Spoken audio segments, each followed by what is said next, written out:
Good day, grade 12 learners. Welcome to today's English file lesson. My name is Karabo Site. This lesson is brought to you by Gauteng Department of Education in collaboration with Saibono Discovery Center. Our topic for this afternoon is short stories. Young learners, you know the prescribed short stories are 8. We have Forbidden Love, Rejection, Evelyn, A Bag of Sweets, Class Act, The Wind and the Boy, The Girl Who Can, Triumph in the Face of Adversity. What you must know for any short story. You must know your plot, characters, the language of literature, themes, setting, character traits, state of mind, figures of speech, irony, tone. That's all the aspects that you have to know when you study your short stories. Our focus this afternoon is The Wind and the Boy, written by Bessie Head. I'm going to read an extract from the short story. Why can't you leave your handbag at home sometimes, Granny? They said. Oh, he's no trouble, said Josinye would reply. They began to laugh at his third face. Almost overnight, he turned into a tall, spindle-legged, graceful gazelle with large, grave eyes. There was an old musical lilt to his speech, and when he teased or was up to mischief, he moved his head on his long, thick neck from side to side like a cobra. It was he who became the king of kings of all the boys in the area. He could turn his hand to anything and made the best wire cars with the wheels of shoe polish tins. All his movements were neat, compact, and decisive, and for his age, he was a boy who knew his own mind. They laughed at his knowingness and certainty on all things, for he was like the grandmother who had a flaming youth all her own too. Sejosinya had scandalized the whole village in her days of good morals. By leaving her own village, she had won to live with a married man in Gasefetemulomo ward. She had won him from his wife, and they lived down the scandal in the way only natural queens can. Even in old age, she was impressive. She sailed through the village, head in the air, with a quiet, almost expressionless face. Now let's focus on the title of The Wind and the Boy. The wind. We all know what a wind is. It suggests freedom. And for that, it means this boy has a magical wind blowing for him. The wind of changes are the results of the new attitudes and lifestyles of the community at large. So we have the boy who had a magical wind around him, blowing for him. And we have also the wind that's making change in the lifestyle of the whole community. We also know that the wind is the cause of the boy's death.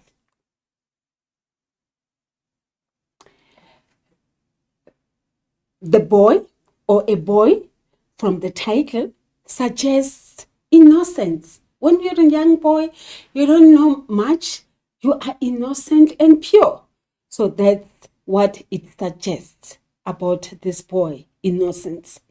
Figuratively, the boy lives in a carefree world with no rules and consciousness and consequences. There was nothing of that sort for him. He becomes a victim of the winds of political change in his community. Right. Now, let's look at the suitability of the title, The Wind and a Boy. Our young boy, little boy, his name is Friedman, isn't it? He lives a carefree, confident, as well as a courageous life, like the wind. Friedman has no limits and does not face consequences of his mistakes. He doesn't pay for the wrongs that he does. Just as the wind can break or wreak havoc, and no one will hold it responsible. We'll have a windstorm that will break or wreak havoc in a village or in a town, and it will leave a massive damage. And would anyone really hold that wind responsible? No, not at all. So Friedman was like that. His name is mentioned in many thieving activities. He was a very naughty boy.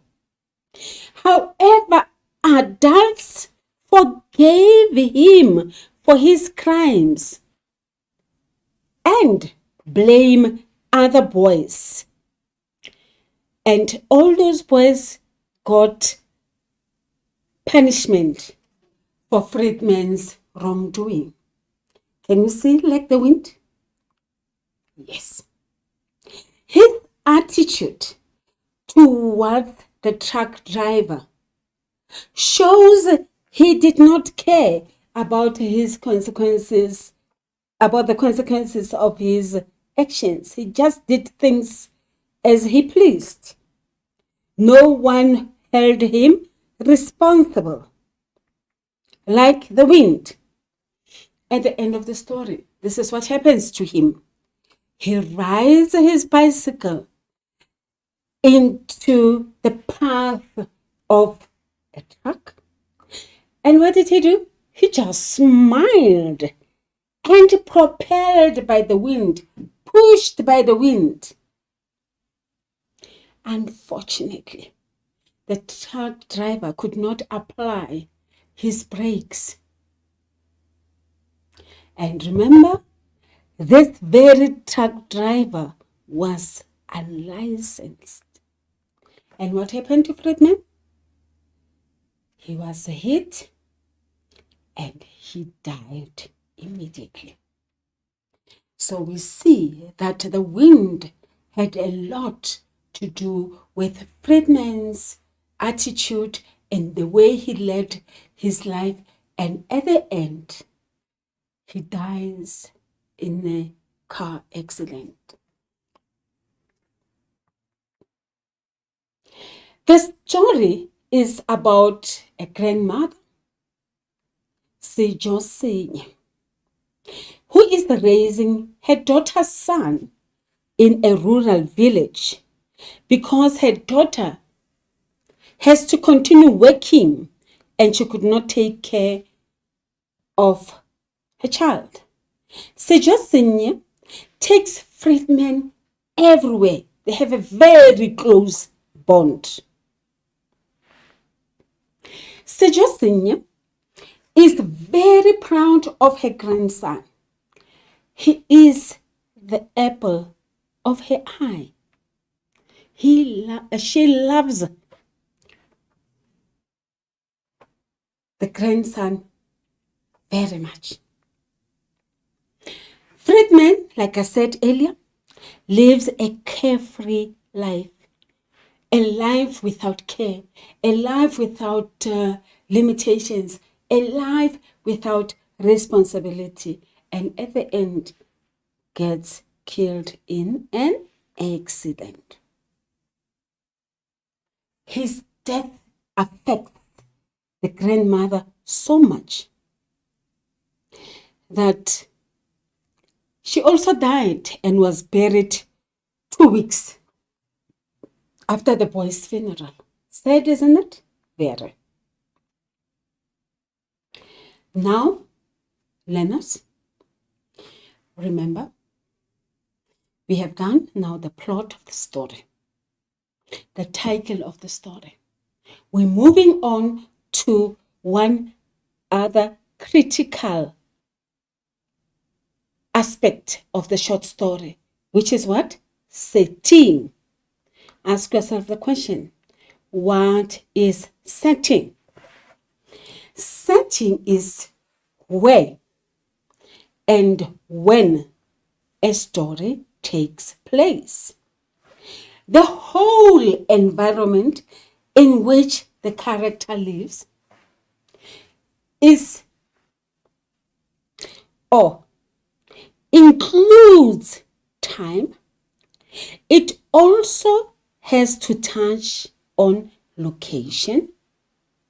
We also look at the weather that's influencing the setting, the physical setting, whether it's a house, it's a school, in a church, at the corner, on the shop, the physical setting. Also, we're looking at what? The atmosphere. Let us continue with the setting. Now we're going to read lines 1 to 3 to get the clue of the setting of this short story. In lines 1 to 3, it reads thus. Why can't you leave your handbag at home sometimes, Granny? They said. Who are they? The people in the village or other women. People in the village were asking, why can't you leave your handbag at home sometimes? Who's being referred to as a handbag? Friedman. People referred to him as a handbag, Granny's handbag. And Sejosiny would reply, oh, he's not trouble. Don't worry. I'm not leaving him home because he doesn't trouble you. He doesn't trouble me. He's not a burden to me. He's my grandson. Now let's look at the question on setting. Describe the setting of these lines. Setting can also be very specific. The question is, describe time and place where this extract is set. So both questions, describe the setting of these lines or describe the time and place, both these questions require you to give what? The time and the place of the story or of these lines. Time, again, what is time? It is what was happening when at a specific place. We do not require the 2 o'clock, 4 o'clock in the morning at night. We are looking at much bigger setting. What was happening? Are you with me, boys and girls? Yes. Remember, the time in this instance is what was happening. That is when. Specific place, it's where. The story takes place, or in this line, it is the setting is in Mulomo village, or what? That is when you give the response to the place. Time, when Sejosinya takes Friedman as a toddler wherever she goes, carrying him as a handbag. Can you see that? We're not referring to time of day, but we are referring to the greater setting. What was happening when Sejosinya was asked this question? You must be very specific.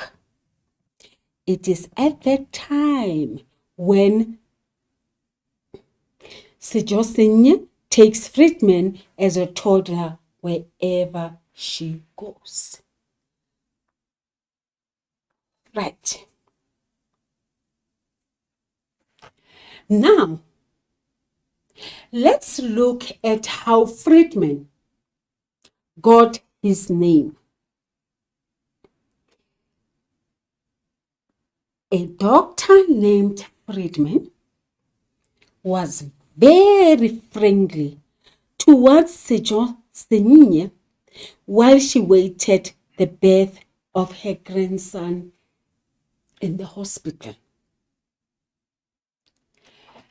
And this touched the old woman, Sejosinya, and she did what? She decided to name him after this doctor who was very friendly towards her.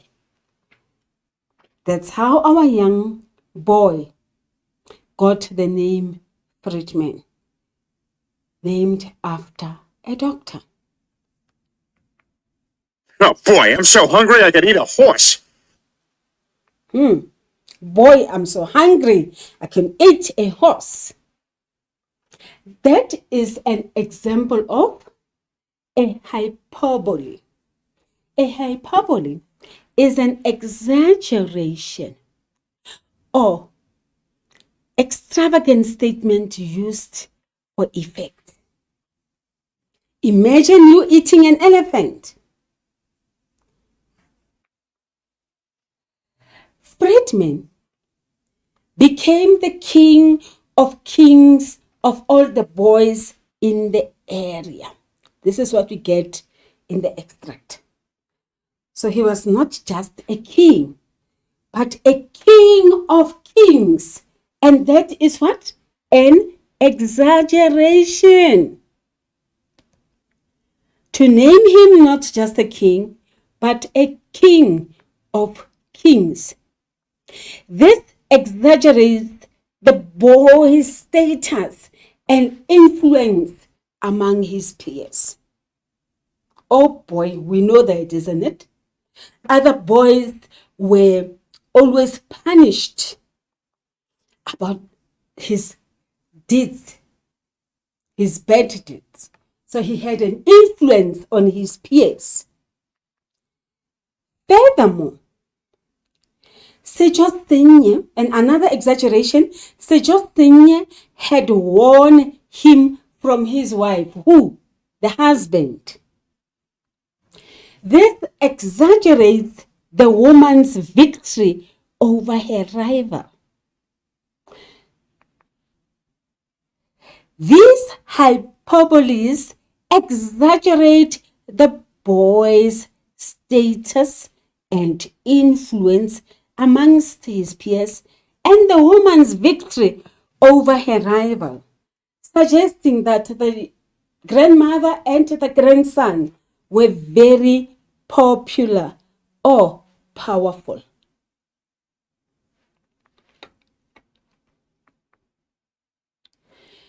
Another figure of speech is a metaphor. What is a metaphor? A metaphor is comparison of two things without using the word like or as. Let's see an example from the book. Friedman is compared to a gazelle, and also he is compared to who? To his grandmother. Let's look at the exact sentence. Friedman turned into a tall, spindly-legged, graceful gazelle, implying that he has grown taller, thinner, and faster like a gazelle. He's no longer a small and shadowy toddler, but a young and lively boy. Can you see the picture of the gazelle there? Let's look at the gazelle. Can you see the tall leg? Can you see how fast it is? Look at it. Picture Friedman as he is moving his hands, gracefully running around, tall, and look at it. That's our Friedman. We compare to the gazelle.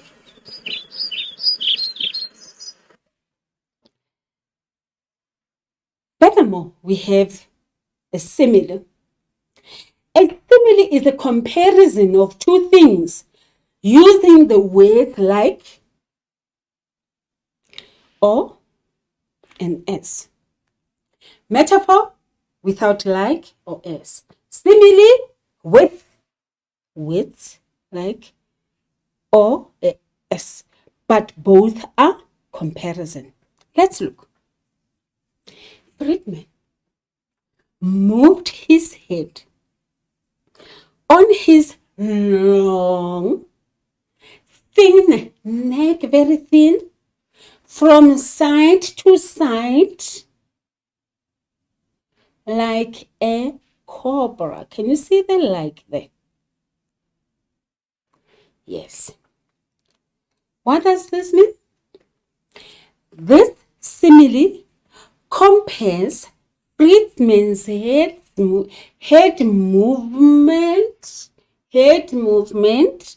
to that of a snake, implying that he is sly or cunning.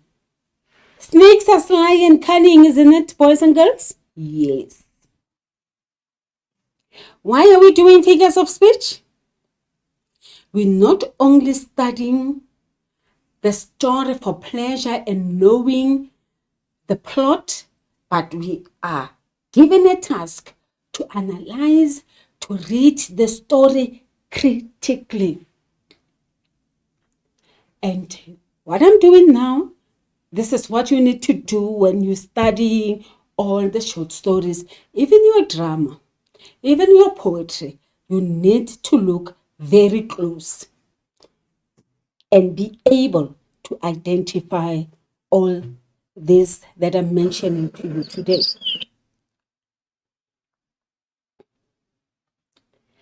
Again, I'm going to repeat. A simile is a comparison of two things using the words like or as. Friedman was like the grandmother who had a flaming youth all her own too. Flames. Do you see fire there? Yes, she was all young, although she was old, but she had that youthful appearance on her. She was hot, like fire. This is a simile that compares Friedman to his grandmother, who had a flaming youth. A flaming youth is a phrase that means wild, rebellious, or even adventurous young person who enjoyed life or who enjoys life and does not follow the rules or conventions of society. Probably the grandmother was very beautiful, but at the same time, she was carefree, she was wild, she was rebellious, she was adventurous. So is Friedman. The stimuli suggests that Friedman, in his third phase, is becoming more like his grandmother, who had a similar personality when she was young. When she was young, she was very youthful. Let me say she was very youthful, or had a flaming youth all her own too. In this third phase of Friedman's life, he is no longer quiet and an obedient shadow. Remember how he used to be taken from here to there like a handbag, accompany the grandmother? Now,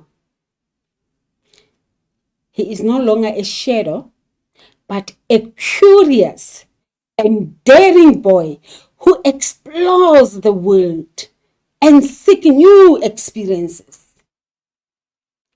The stimuli also shows the contrast between the grandmother's past and present, as she is now old and settled, but still remembers her youthful days.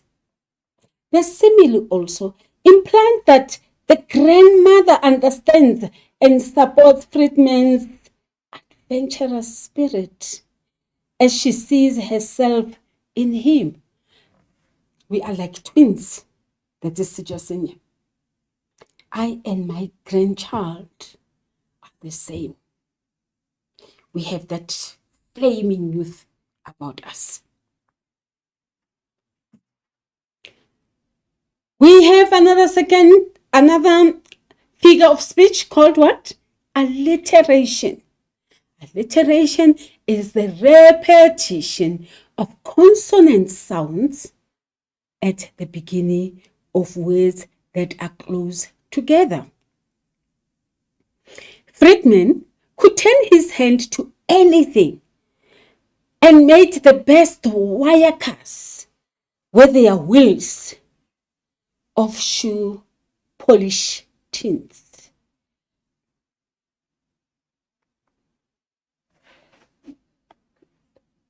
Look at the car there, the wire car. The alliteration creates a rhythmic and memorable effect, emphasizing the boy's skill and creativity. Could turn his hand to anything and made the best wire cast with their wheels of shoe polish tins. Right. Another aspect of a short story is what? Characterization. A question will be asked. What does this extract reveal about Friedman's character? He is creative, he is innovative, he is also knowledgeable. At anything that he attempts to do, he does very well. And characterization means character trait. We're checking on character trait and not an action. He's creative, he's innovative, he's knowledgeable.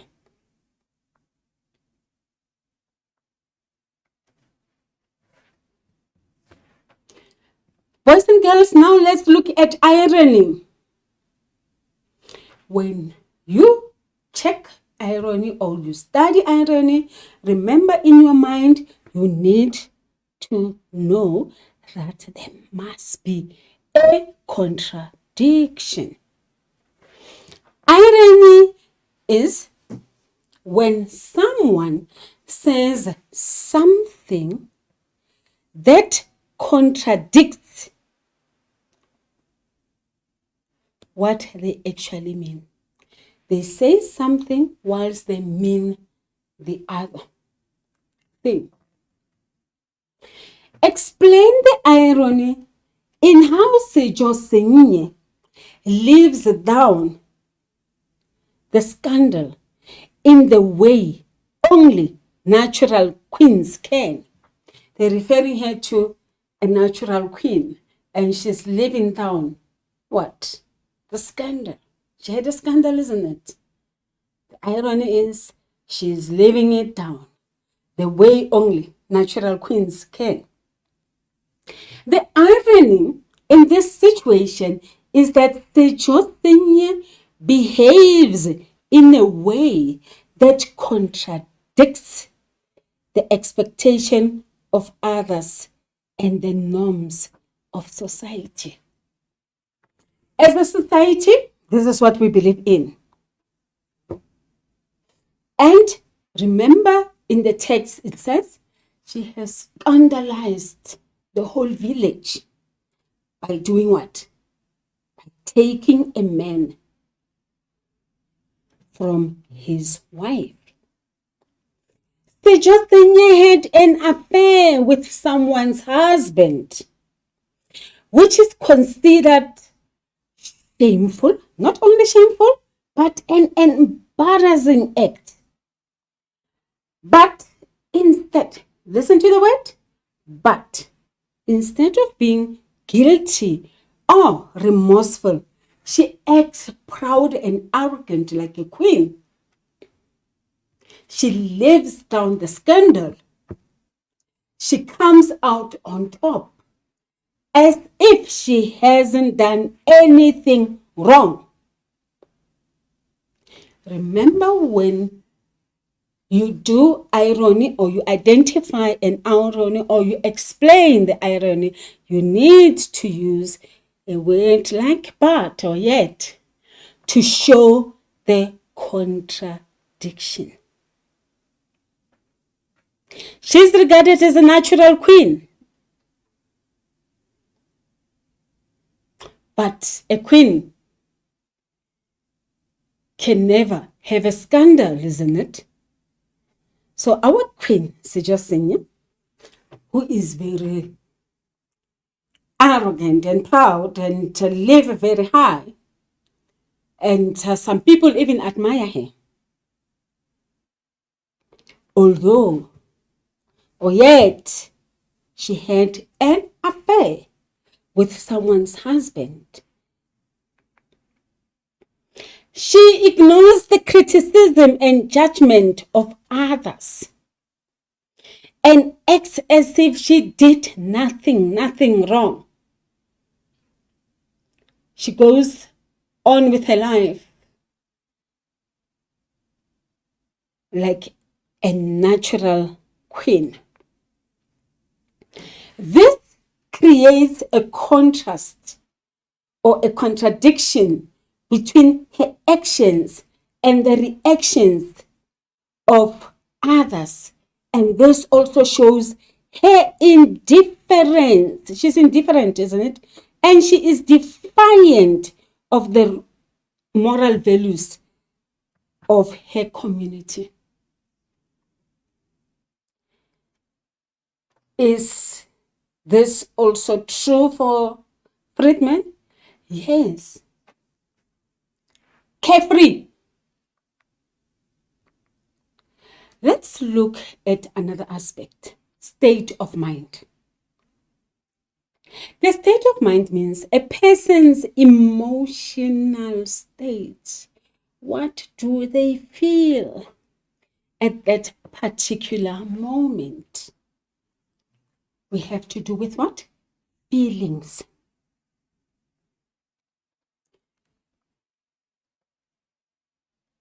When you are asked for a state of mind, your answer should be twofold, should touch on the feeling or plus reason. So you have feeling, one, reason, another fact.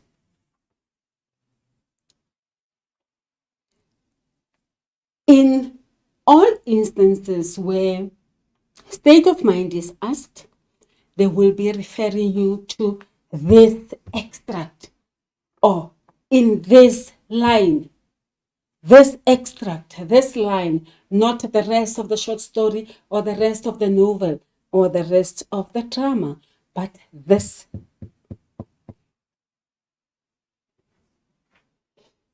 What is the state of mind of suggesting in this extract that we are busy with? Especially when she said, don't worry, she's not trouble. Suggesting a state of mind is that of what? Love, devotion, and pride for her grandson, Fredman. She cares for him as if he were her own child and does not mind his constant presence by her side. She is also amused by his different phases of growth and enjoys watching him become more adventurous and curious. She's not bothered by the opinions of others who find her attachment, her bond, her closeness. Remember, close, like a handbag, bond.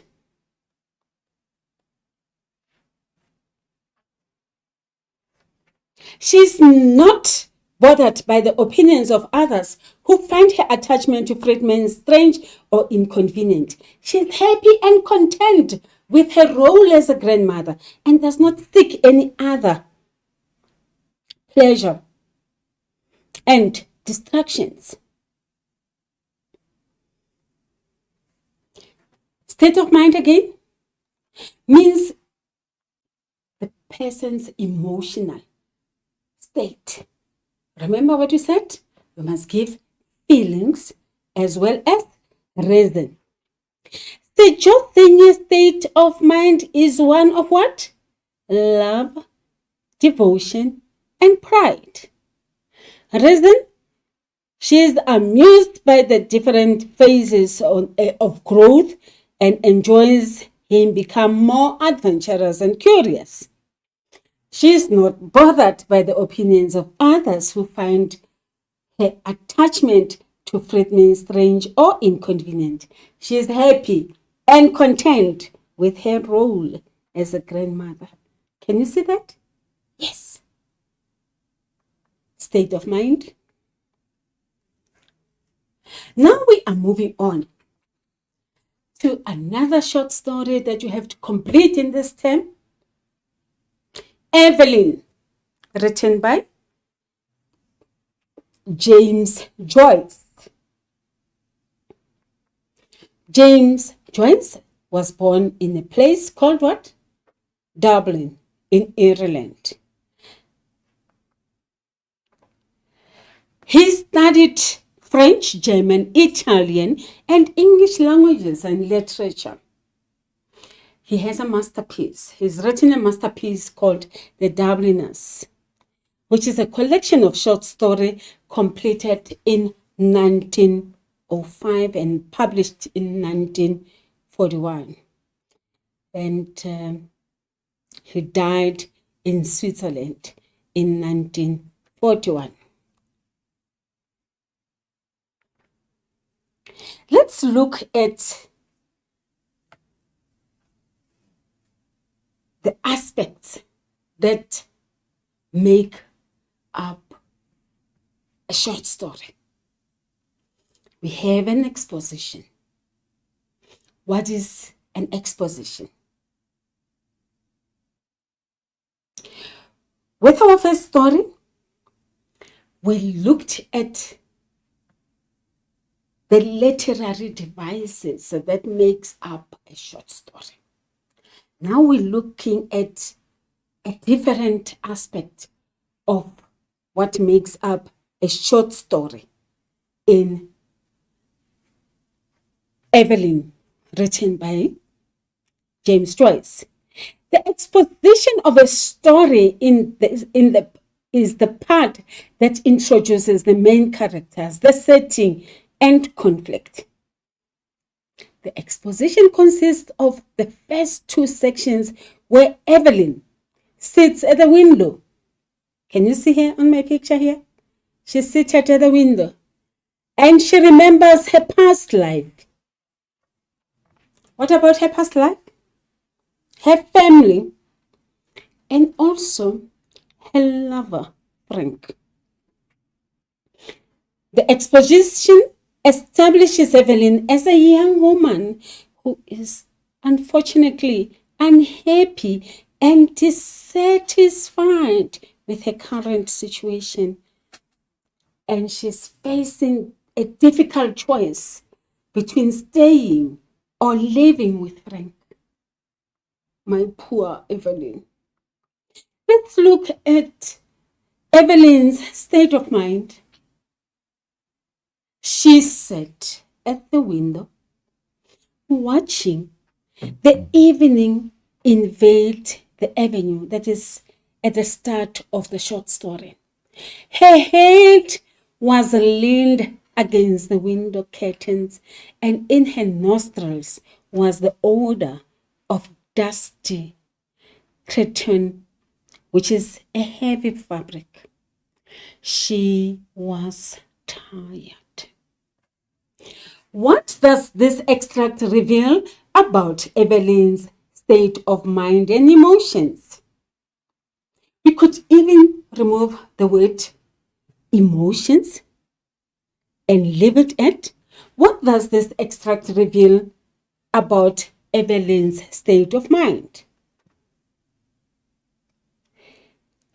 Remember state of mind? You're going to look at two things, which are feelings as well as reason. This reveals that the state of Evelyn's state of mind reveals that Evelyn is in a state of sadness and happiness, nostalgia, looking back at life, and exhaustion. She's very tired. Reason? She is unhappy with her life and longs for the past. That longing is what? The nostalgia, looking back with fondness. Where she used to play with her friends and her mother was alive. You know, mothers make pain go away. So it was a happy life. So now she looks back and she longs for that. Let's look at symbolism or symbol. How does the author use the symbol of dust to convey Evelyn's state of mind and emotions? Can you see the dust there? The wiping of the dust. Let's see. The author uses the symbol of dust to convey Evelyn's state of mind and emotions as stagnant and dull and suffocating. When you get in the room and there's a lot of dust, what happens to you? You suffocate, you can't breathe, isn't it? And things are stagnant, they are staying the same. And they are dull. There's no flower, there's no flowers, there's no happiness, there's no airy brightness there. In the book or in the short story, it says, despite dusting these objects every week, the dust remains. It becomes stagnant. There is no change, unfortunately.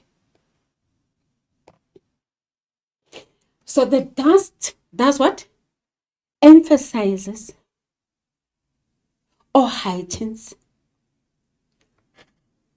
the fact that she's tired, she's unhappy. There's some form of stagnation. The dust represents the monotony and futility of her life, as well as her inability to escape or change her situation. Remember when we started, we spoke about her wanting to make a choice whether to stay or a choice to leave with Frank. As she is surrounded by the dead and decaying objects, such as the photo of the priest and the broken harmonium. The dust also foreshadows her paralysis at the end of the story, where she remains motionless and emotionless. She remains standing there, motionless and emotionless. She doesn't have feelings anymore. When Frank leaves without her.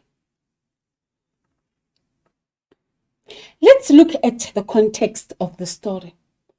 Can you see the flag then? Ireland's flag. At the time of the story, the historic part of the story gives us context of what was happening with Evelyn. It was a time of political turmoil and economic hardship and cultural oppression. Ireland was under the control of Great Britain, and many Irish people were involved in the nationalist movement that sought independence and self-determination. Evelyn's decision is affected by this context as she faces the dilemma of leaving her homeland and her family or staying loyal to them and their traditions. She made a promise to her mom, isn't it? She's loyal to them. And in this context, she respects her traditions and she decides to stay. She also faces the challenge of being a woman in a patriarchal society where men have a say more than women, where she has limited opportunity and choice. She doesn't have a lot of choices. She doesn't have opportunities. Where she is expected to sacrifice her very own happiness and freedom for the sake of others. Let's look at the link between setting and character. How does the author contrast the old and the new parts of the street? And what does this suggest about Evelyn's nostalgia and fear of change? The author contrasts, that is at the beginning of the story, the old and the new parts of the street by describing the differences in the color, the material, and the sound of the houses. The old part of the street where Evelyn lives is brown brick and silent, while the new part of the street is red, not only red, but concrete, and it is noisy. This contrast suggests that Evelyn's nostalgia, her longing for the past, and fear of change are rooted in her attachment to the past. And what is the past? It is in the setting, the color or the physical setting of her house. Brown, brick, silent. And she's very resistant to the present, which is red with concrete and noisy. She prefers the familiar and stable, even if they are dreary and depressing. This is what she is used to. So she's scared about the future. What is going to happen to her if she leaves home? Over the unfamiliar and dynamic, even if they are bright and lively. Perhaps life with Frank is going to be bright and lovely, and she will not be judged or treated badly, but she's afraid. She is afraid of losing her identity and her memories. And she's thinking of facing the unknown and the uncertain. And that makes her scared. And she ends up staying home. Let's check this question. What are the roles and expectations of women in Evelyn's society, and how do they influence her sense of duty and freedom? There are certain expectations of women in Evelyn's society. And what are those expectations? They are domestic workers, they are caregivers, and they are wives. So that's all that she knows in her community. The women are domestic workers, they are caregivers, and they are wives. That's what is expected of them. Women are expected to obey their fathers. Remember what we said about patriarchal society? They only not obey their fathers, they must also obey their husbands. Important. Furthermore, they must also obey who? Their brothers, their fathers, their husbands, and their brothers. And to devote themselves to their families and their homes. The mother rules from the grave. Take care of your father and your brothers.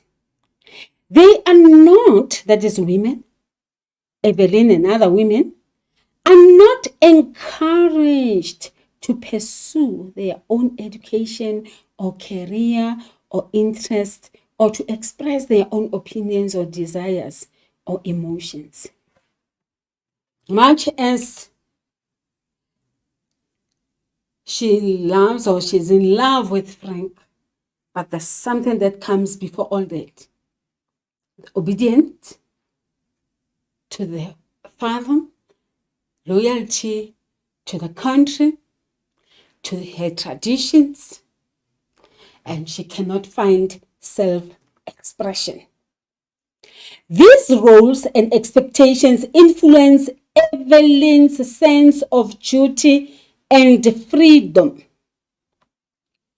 She feels obligated to fulfill her promise to her mother, who is ruling from the grave, to take care of her father, and to maintain their home.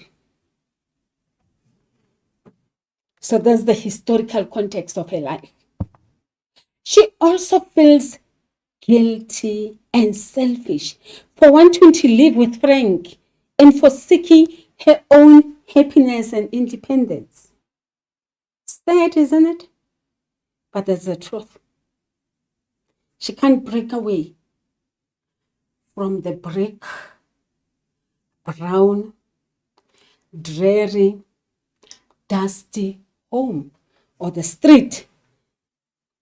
She is torn between her duty and freedom.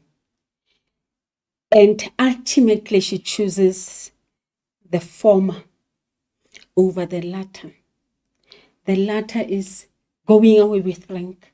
The former is taking care of her father and to maintain her home. Let's look at characterization, boys and girls. Characterization is the process of creating and presenting what? Personalities, motivation, and actions of a character in a story. I'm sure now you have a full picture of who Evelyn is. How does the author characterize Evelyn as a hardworking and dutiful woman? So, Evelyn's character, how is she? She is hardworking and she is what? A dutiful woman. How do we know that? The author characterizes Evelyn as a hardworking and dutiful woman by showing how she has to work both in the house and at the stores, where she is often scolded by Miss Gavin, shouting at her at the top of her voice all the time. She'd go to work, she'd come back home and tend to the house. She also shows her sense of duty by mentioning how she has to take care of her father and the children, and how she feels guilty of wanting to leave. There's the sense of duty. She's hardworking, she works at home, she works at the shop. That's hardworking. Dutiful or sense of duty, she is devoted to who? To the father, taking of her father and feeling very guilty to want to leave home. She also reveals her low self-esteem. She's looking down at herself and she lacks confidence by wondering what people would say of her if she ran away with Frank, and by calling him a fellow instead of a lover or a fiancé. Furthermore, characterization. How does the author characterize Frank as a kind and adventurous man? Frank is kind. Frank is adventurous. How do we know that? He is kind. He is manly. He is open-hearted. How do we know that? He has traveled to many exotic places. That would indicate what? Adventure. He is adventurous. Yes. He has also shown his kindness to who? By offering Evelyn a chance to escape her miserable life and to marry him in Buenos Aires, where he has a home. I love you, my Dear Evelyn, and I'm prepared to take you away. We're going to start a new life that shows his loyalty, his kindness. He also respects Evelyn's feelings and does not force her to go with him, but waits for her to make up her mind. And making up her mind, she does. Unfortunately, she stays behind. How does the author characterize Evelyn's father as an abusive and controlling man? We all know that Evelyn's father is abusive, and then he is also very controlling. How can we see the examples from the story? He has mistreated his wife and children, and now he has forbidden Evelyn to see Frank.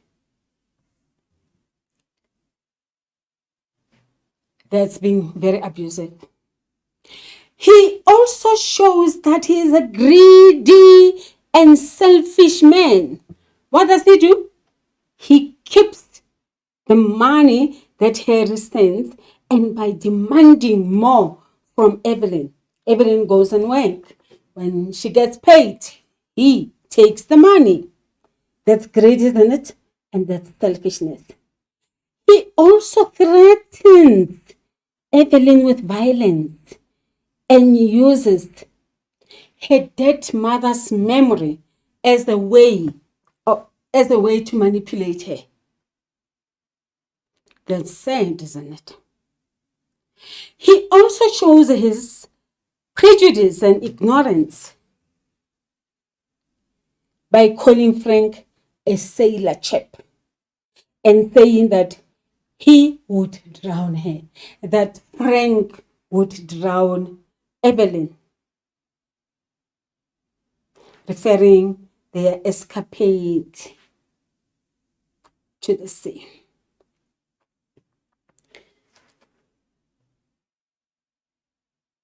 When dealing or studying literature, we also deal with conflict.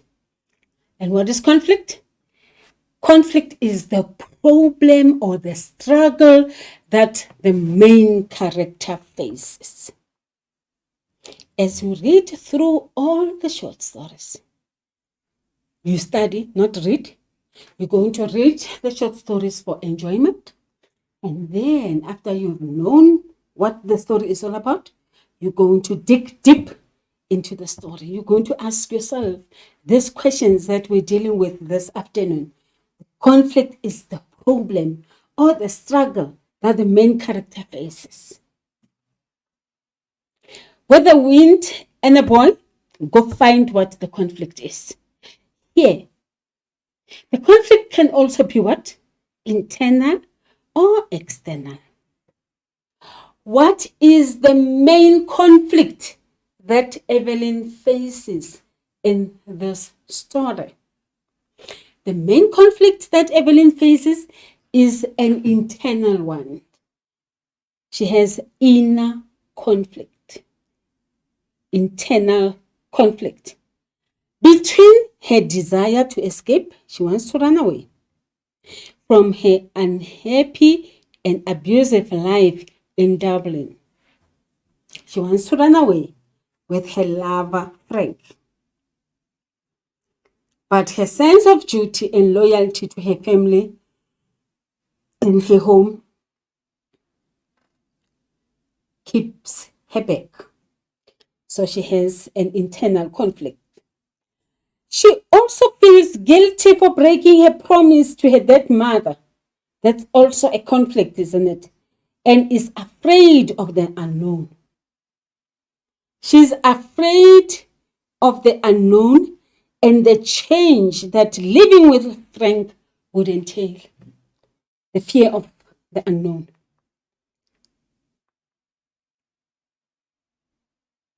Rising action. The rising action is the part of the story that builds up the tension and suspense leading to the climax or the turning point in the story. Why are some of the events that contribute to the rising action in this story? Evelyn. Some of the events that contribute to the rising action in Evelyn, the short story, are Evelyn's reflection of her past and her present, and her realization that he has a chance to live with Frank and start a new life. Also, Evelyn's nostalgia for her childhood and her mother, and her fear of ending up like her mother, who had a sad and uneventful life. So she reflects, my mother lived a very bad life. And if I don't live with Frank, I am doomed to the same fate as my mom. Evelyn's anticipation and anxiety as she prepares to live with Frank, and her doubts and hesitations as she writes letters to her father and brother. So these are the events leading to what? To the rising action in the short story. Evelyn's arrival at the docks with Frank, and her exposure to the signal and sounds of the ship and the crowd. Oh, poor Evelyn gets overwhelmed and confused. So there's the rising action also. It's an incident that builds up.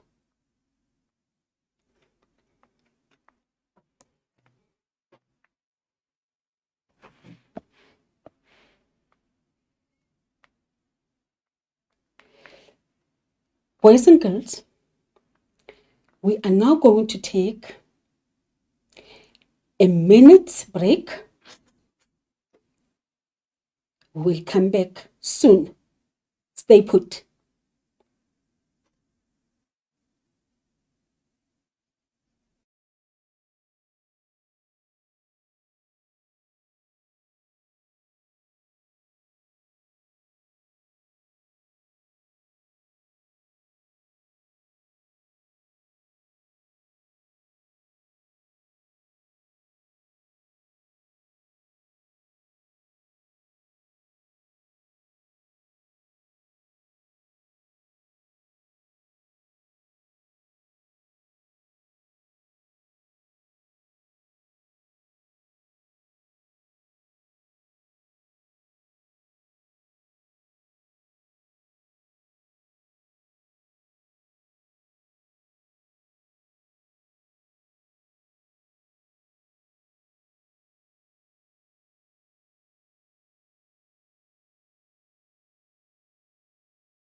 Welcome back, grade 12. What is the climax or the turning point of the story? The climax or turning point of the story is when Evelyn has to make a final decision whether to go with Frank or to stay in Dublin. As the boat whistles, blows, and Frank pulls her hand, she freezes and resists, unable to move or to speak.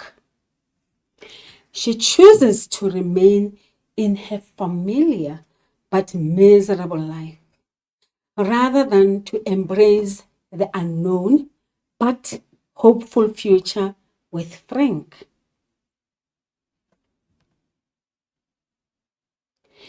We are going to give you homework. And this is our homework, boys and girls. I'm going to explain it. I would like you to take the 2 short stories that we have dealt with today, add in the 3rd short story, which is rejection. Rejection that we have done earlier, a wind and a boy. Lastly, Evelyn. You look at the plot structure.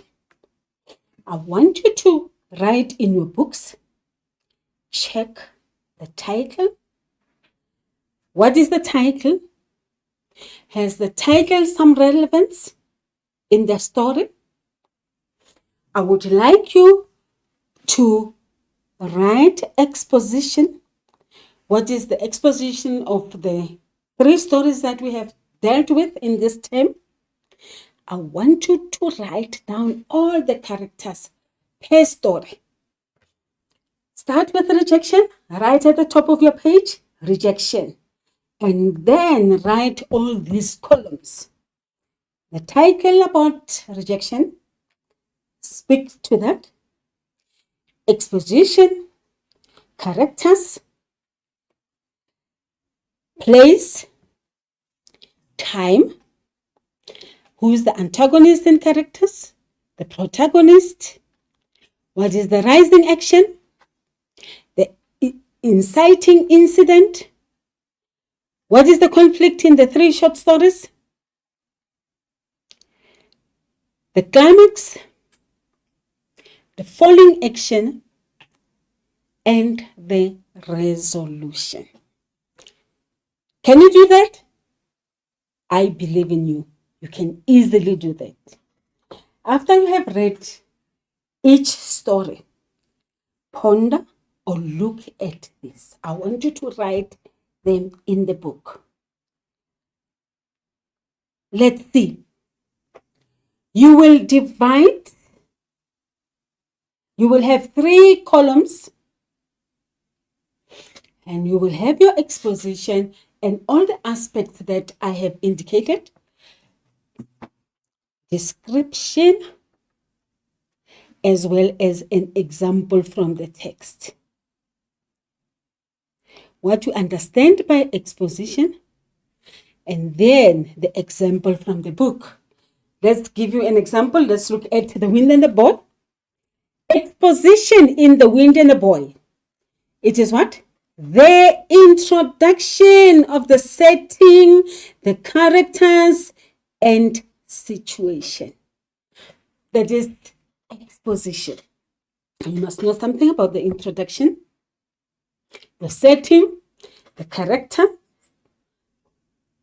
and situation. In The Wind and a Boy, we have Friedman, a young boy who lives in a small village in rural Botswana with his grandmother, Sejosinye. She is a strong and independent woman who owns a bicycle. And she also do what? She plows her own land. Another introduction of a character is who? freedman who loves his grandmother and helps her with the chores. Easy does it, isn't it, boys and girls? That's the exposition. So you are going to continue with the other aspects, the conflict, the rising action, the resolution. Let's look at an example again from Evelyn. We have our exposition there. There's the introduction of the setting, the characters, and the situation. At the beginning, what we see? Evelyn at the window. And she recalls her childhood memories with her family and her relationship with Frank. The next aspect that I need you to touch on is what? Characters. Who are the characters? The people who take part in the story. Example from the book or from the short story. Evelyn is the protagonist. She is a young woman who faces a dilemma between staying with her abusive father or living with her lover. Frank, the antagonist, is a sailor who wants to take Evelyn away to Buenos Aires. Another character is who? Evelyn's father. We have Ernest, we have Harry, who are the minor characters who form part of Evelyn's past and present life. Can you do this with all the stories? Yes, and when you are done, please show to your teacher, and teachers, please send to me. I want to see the work. I want to be proud of my young boys and girls that they are able to come up with the exposition, the character, the rising action, the conflict, the resolution. And we are on our sure way to do what? To master the exams at the end of the year. We're still studying, isn't it?